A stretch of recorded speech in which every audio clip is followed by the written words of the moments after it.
Hola de nuevo alumnos, este es el segundo vídeo de la unidad 4, estructura de la materia, en el que vamos a ver los modelos atómicos, el número atómico y el número másico, y los isótopos e iones.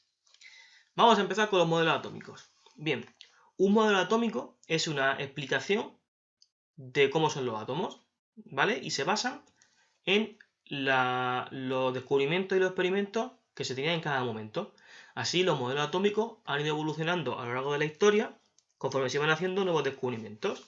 Bien, aparte de los modelos griegos, que son modelos principalmente filosóficos, vamos a ver los más importantes modelos atómicos científicos. El primero de ellos fue el modelo de la bola de billar de Dalton, propuesto en 1803. Cuando Dalton propuso su teoría atómica, lo que postuló fue que los átomos eran bolas esféricas de materia indivisibles.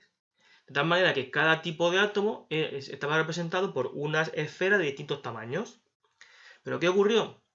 Que en 1897 se desarrolló el experimento de los rayos catódicos y se descubrió que los átomos estaban compuestos por al menos una partícula llamada electrón, que hacía que este modelo atómico de Dalton se quedase obsoleto, porque no explicaba que los átomos tuviesen electrones. Así que el modelo de la bola de billar de Dalton se quedó obsoleto y se pasó al modelo atómico de Thomson en 1897. Este modelo atómico se conoce como el pudding de pasas o el pastel de pasas. ¿Por qué? Pues porque, como vemos en la imagen, parece un pudding positivo con pasas negativas pegadas en él. ¿Qué nos dice este modelo atómico? Pues nos dice que la materia tiene que ser una especie de masa positiva en la cual están pegados los electrones negativos de tal manera que se neutralizan las cargas y hace que el conjunto sea neutro. Bien, por eso se conoce como el pastel de pasas. Posteriormente, en 1911, se desarrolló el experimento de la lámina de oro de Geiger y Madsen, que utilizó Rutherford para proponer su siguiente modelo. ¿Por qué falló el modelo atómico de Thomson debido a este experimento? Pues porque el modelo atómico de Thomson suponía que la carga positiva tenía que estar distribuida en todo el volumen del átomo. Pero debido al experimento de la lámina de oro, se descubrió que la carga positiva y en general la masa estaba concentrada en un único punto muy pequeñito en el centro llamado núcleo. ¿Cómo fue el experimento de la lámina de oro? Bien, pues se bombardearon con partículas alfa una pequeña lámina de oro de 4 átomos de espesor. Las partículas alfa son núcleos de helio que tienen dos cargas positivas, es decir, que es una partícula muy penetrante y energética.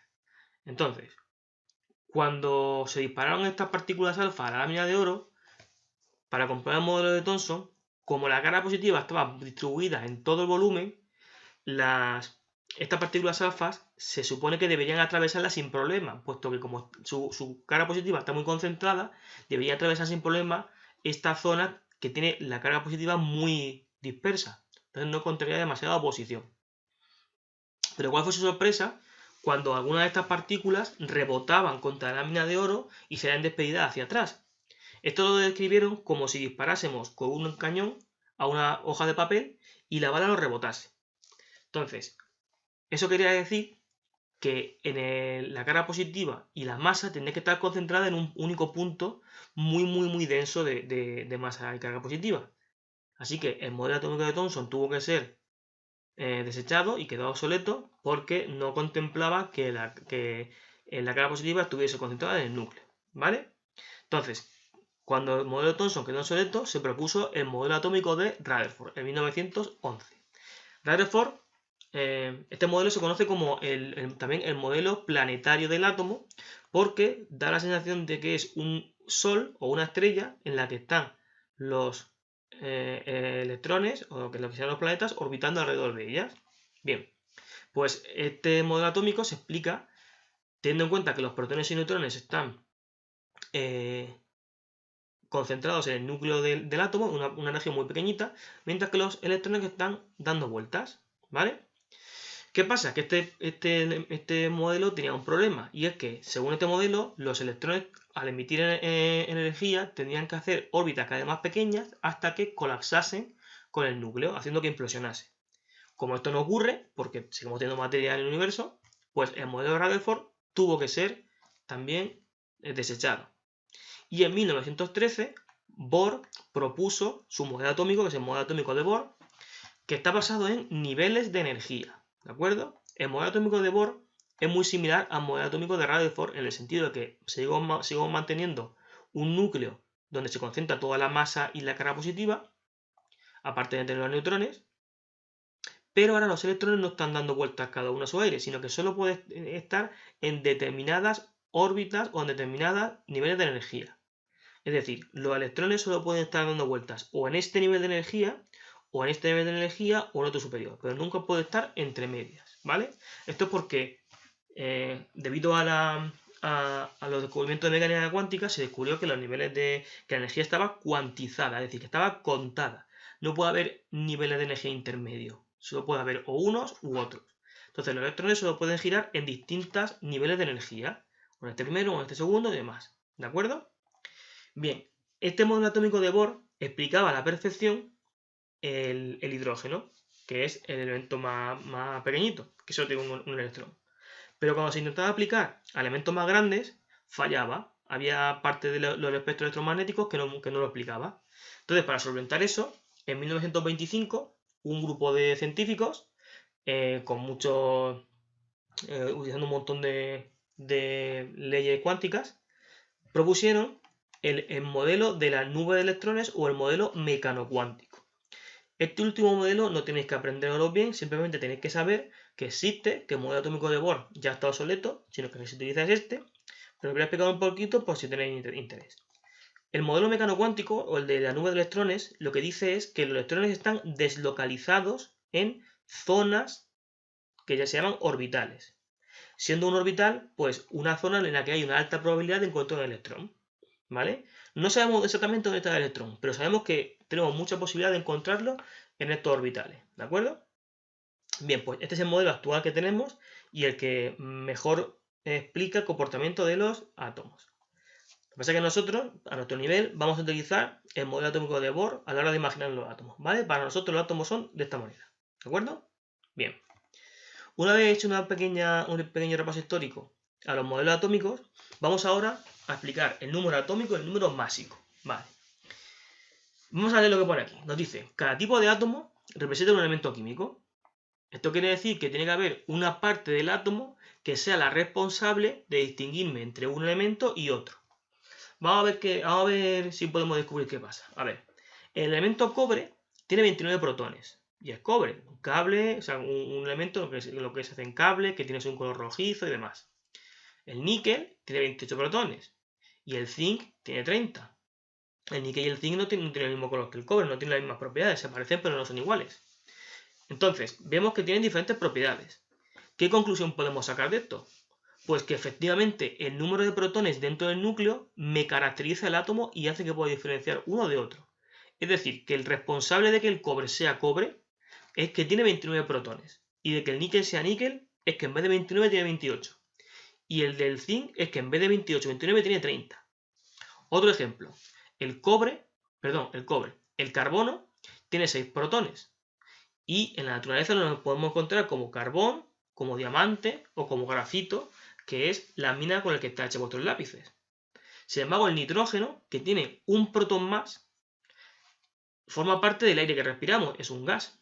Y fijaos la diferencia que hay entre los elementos con solo un cambio de un protón. Uno es un sólido, otro es un gas, ¿vale? Pues entonces, como el número de protones es muy importante, pues hemos definido un número que lo describa. Y ese número se llama número atómico, que se representa con la letra Z. ¿Qué es el número atómico? Pues es el número de protones de un elemento. Y nos sirve para identificar el elemento.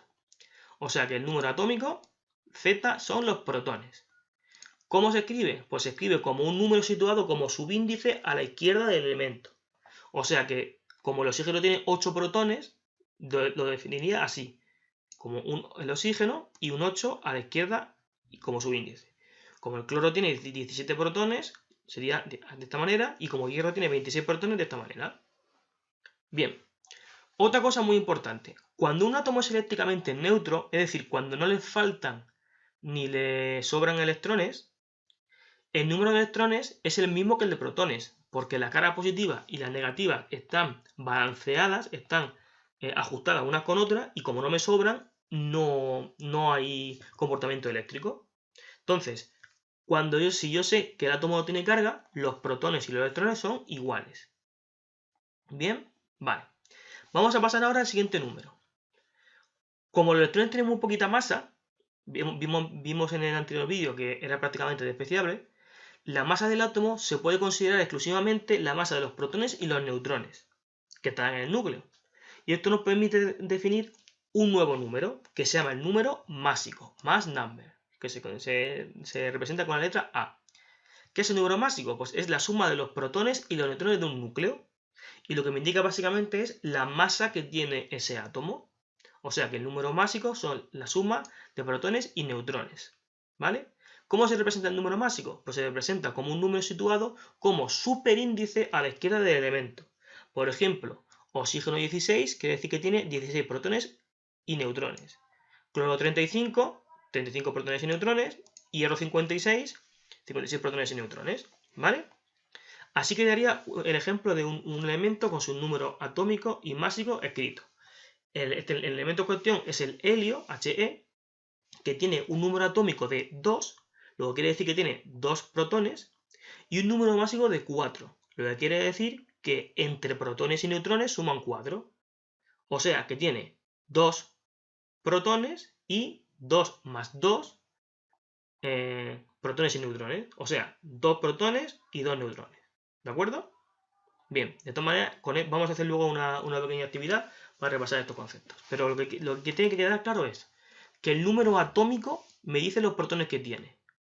Que si el elemento es neutro, es decir, que si no tiene carga, los protones son iguales que los electrones. Y que el número másico es la suma de protones y neutrones. Vale. Pues vamos a pasar al siguiente concepto, que son los isótopos. Vale. ¿Qué es un isótopo? Pues hay átomos que tienen el mismo número de protones, porque son el mismo elemento, pero tienen distinto número de neutrones. Pues esto se conoce como isótopos. Son distintas formas de un mismo elemento. O sea, átomos con los mismos protones y distintos neutrones. Por ejemplo, hay átomos de carbono, y que por ser carbono tienen 6 protones, Z igual a 6, que tienen un número másico 12, 13 o 14. ¿Por qué? Porque algunos contienen 6, otros contienen 7 y unos poquitos contienen 8 neutrones respectivamente. Entonces, ¿qué pasa? Pues que el carbono tiene 3 isótopos. El isótopo con 12 partículas en el núcleo, con 13 partículas en el núcleo o 14 partículas en el núcleo. O lo que es lo mismo, el isótopo con 6 neutrones, con 7 neutrones y con 8 neutrones. ¿Vale? Pues entonces, cuando un elemento tiene distinto número de neutrones, quiere decir que tiene distintos isótopos. Son el mismo elemento, pero tiene distintos isótopos. Vale. En general, los elementos que nos encontramos en la naturaleza son mezcla de isótopos. Por ejemplo, nosotros que estamos hechos de muchos elementos químicos, incluyendo el carbono que nos conforma es carbono 12, carbono 13 y carbono 14. Tenemos una mezcla de isótopos nosotros también. La mayoría de los elementos tienen más de un isótopo y solo hay 21 elementos que solo tienen un isótopo natural. ¿Cómo se nombran estos isótopos? Pues se nombran indicando su nombre o símbolo y su número másico. Por ejemplo, el hierro 57, el uranio 238, que es el que se utiliza en las centrales nucleares, o el helio 3, ¿vale? Caso especial es el hidrógeno, que aparte sus isótopos tienen nombres propios. Por ejemplo, el hidrógeno más común es el hidrógeno que no tiene neutrones, que solo es un protón y un electrón. Pues a este hidrógeno común también se le conoce como protio. Si el hidrógeno tiene un neutrón, es decir, tiene un protón, un neutrón y un electrón, se le conoce como deuterio. Y si tiene 2 neutrones y un protón, se le conoce como tritio. ¿Vale? En inglés, protium, deuterium and tritium. Además de los isótopos naturales, hay isótopos artificiales que lo podemos hacer en laboratorio obligando a los elementos a que acepten neutrones. Pero ¿qué pasa? Que muchos isótopos son inestables porque tienen tantos neutrones que se vuelven inestables porque no quieren estar en esa situación. Entonces lo que hace es desintegrarse emitiendo partículas en un proceso llamado radioactividad. ¿Vale? La radioactividad es un proceso en el que los isótopos pierden neutrones. ¿Vale? Bueno, y más reacciones nucleares que no entran al caso. ¿Vale? Pero lo que tiene que quedar claro es que los isótopos son átomos del mismo elemento, o sea que tienen los mismos protones, pero que tienen distintos neutrones. ¿De acuerdo? Bien. Pues, recapitulando. Los átomos tienen tres tipos de partículas subatómicas: protones, neutrones y electrones. Si cambio los protones de un átomo, cambio de elemento. Así que no puedo compararlos entre sí mismos. Así que si cambio los protones, cambio de elemento. Si a un elemento le cambio los neutrones, obtengo isótopos del mismo elemento. Pues, ¿qué pasará ahora si cambio los electrones? Pues que tendré iones de un elemento. ¿Vale?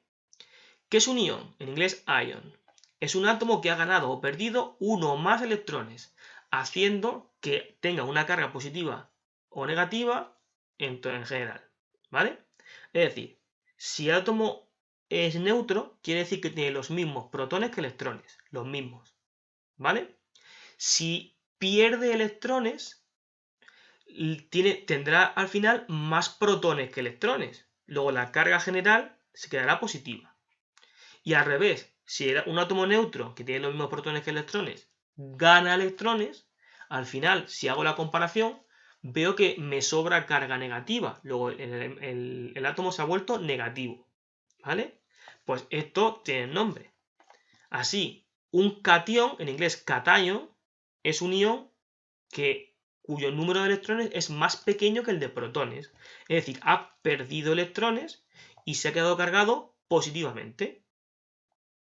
¿Y qué pasa si ocurre al contrario? Pues que en vez de ser cationes son aniones, anions. Son átomos cuyo número de electrones es más grande que el número de protones.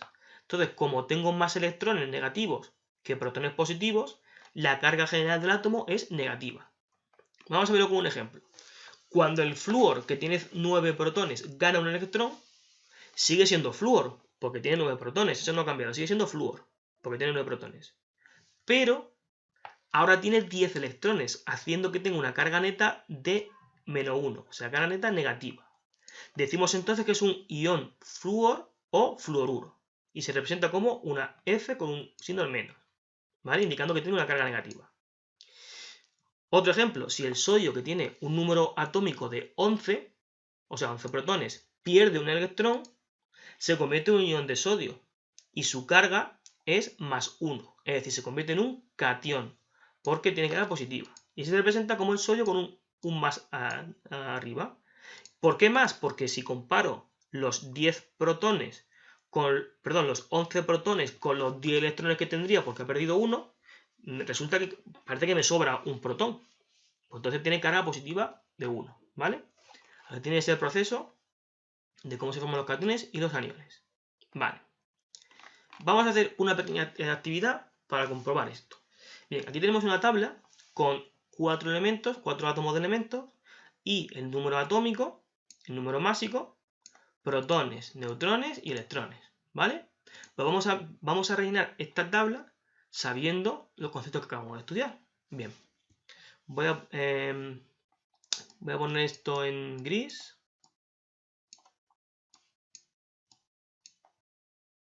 Para que sepamos que son los iniciales.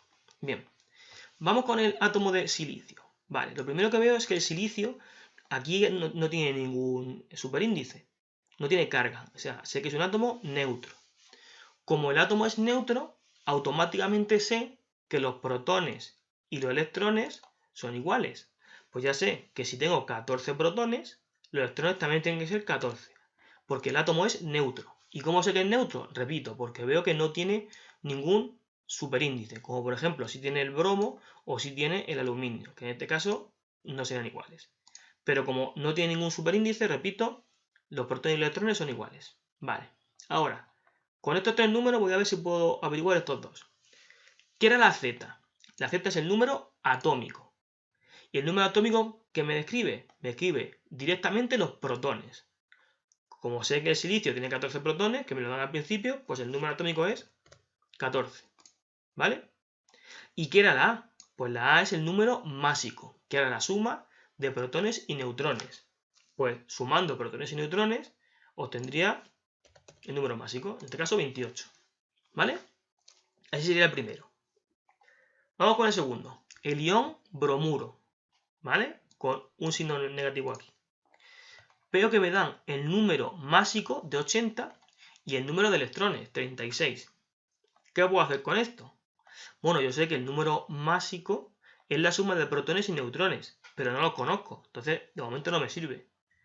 Oye, ¿los electrones con quién están relacionados? Pues yo sé que si el átomo es neutro, tiene los mismos electrones que protones. Luego podría poner aquí un 36, si fuese neutro. Pero es que este átomo veo que no es neutro, tiene un signo negativo. ¿Eso qué quiere decir? Que tiene un electrón más que protones. Repito, tiene un electrón más que protones. Luego, si tiene 36 electrones y tiene un electrón más que protones, ¿cuántos protones tiene? Pues tendrá 35. Para que la diferencia entre los protones y los electrones sea que me sobra un electrón. Un electrón, ¿vale? Luego ya con esto ya sé que tengo 35 protones. Y cuando sé los protones, como el número atómico es lo mismo que los protones, ya sé automáticamente que el número atómico es 35. Pues ya simplemente me queda averiguar los neutrones. Os voy a poner el ejemplo de la bolsa de canicas, para que lo entendáis. La A me indica las canicas totales que hay en una bolsa. Y en esa bolsa puede haber canicas rojas, que son protones, o negras, que son neutrones. Entonces, si en una bolsa de canicas tengo 80 canicas y 35 de ellas son canicas rojas, ¿cuántas canicas negras tengo? Pues la diferencia, 80 menos 35, o sea, 45. Esto es lo mismo que decir que si en el núcleo de un átomo hay 80 partículas y de ellas 35 son protones, el resto, la diferencia, son neutrones. Pues 80 menos 35, 45. ¿De acuerdo? Vale, vamos allá entonces. Un átomo de plata, que veo que tampoco tiene ninguna carga, luego es neutro. Pues entonces ya sé que los protones y los electrones son iguales, pero no tengo los protones, así que tengo que averiguarlo. Vale. ¿Tengo algún número que me relacione protones con ellos mismos? Sí. El número atómico me dice directamente cuántos protones tengo, que en el caso de la plata son 47, pues sé que tengo 47 protones directamente. Y como el átomo es neutro, como no tiene carga, los protones y los electrones son iguales, los 47 también. Ya por último, me faltaría saber el número másico, ¿vale? Retomando el ejemplo de la bolsa de canicas. Yo tengo una bolsa con canicas rojas y negras. Y sé que tengo 47 rojas y 60 negras. ¿Cuántas canicas rojas y negras tengo? Pues la suma de las dos, 107. O lo que es lo mismo, en el núcleo tengo 47 protones y 60 neutrones. ¿Cuántas partículas tengo en total en el núcleo? Pues la suma de protones y neutrones, 107. ¿De acuerdo? Vale. Vamos con el último. Estos números están mal, voy a cambiarlos porque son 27 y 14. Vale. Vamos con el último ejemplo. Ahora resulta que tengo un átomo de aluminio y veo que tiene carga, o sea, es un ion de aluminio, tiene carga. O sea que como tiene carga ya sé que los protones y los electrones no van a ser iguales. Así que tengo que tener cuidado que ahora los protones y los electrones no van a ser iguales. Bien, vamos a ver qué puedo sacar de aquí. Pues tengo el número másico, 27, y el número de neutrones, 14. ¿Qué puedo hacer con estos dos números? Pues yo sé que en el núcleo hay 27 partículas, de las cuales 14 son neutrones. Pues ¿cuántos protones tendrá el núcleo? Pues la diferencia entre 27 y 14, o sea, 13. ¿Vale? Con canicas. Tengo una bolsa con 27 canicas rojas y negras. Y sé que 14 canicas son negras. ¿Cuántas rojas hay? Pues la diferencia, 27 menos 14, 13. ¿Vale? Y automáticamente, como sé el número de protones, sé el número atómico, porque el número atómico, recordad que siempre me dice cuántos protones tengo. O sea, esta columna y esta columna veis que son siempre iguales. Vale, por último me quedaría ver cuántos electrones hay. Y aquí tengo que tener cuidado, porque este átomo hemos dicho que tiene carga 3 positiva. ¿Qué quiere decir que tiene carga 3 positiva? Pues que si comparo los positivos, que son los protones, con los negativos, que son los electrones, resulta que me tienen que sobrar 3 protones. Es decir, que tengo que tener 3 protones más que electrones. Pues como tengo 13 protones y tengo 3 más que electrones, pues solo tendré 10 electrones. Pues ya está. Hasta aquí el segundo vídeo del tema 4 de estructura de la materia. Repasar este tipo de actividades, que son las únicas que hay numéricas, y nos vemos en el siguiente vídeo.